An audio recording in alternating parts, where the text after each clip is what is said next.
लगेंगे तो उनकी हलाकत आ चुकी होगी और अब वो सारे वही काम कर रहे हैं, तो अब अरब की हलाकत है।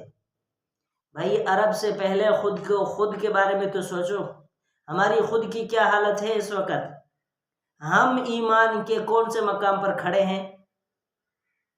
तो हमें इस बात पर मुकम्मल सोचना चाहिए कि उस अंग्रेज ने उस जुल्म तशद्दुद को देखकर इनकार किया कि मैं मज़ीद फ़लस्तीनी अवाम और बच्चों को के कत्ल के अंदर ख़ुद को मुलव्विस नहीं रखना चाहता, और ख़ुद को एहतजाजन उसने आग लगा दी।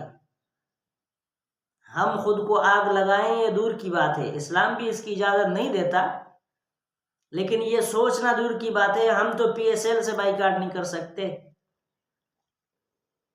तो मेरे मुसलमान भाइयों, थोड़ा नहीं पूरा सोचें। अस्सलामु अलैकुम।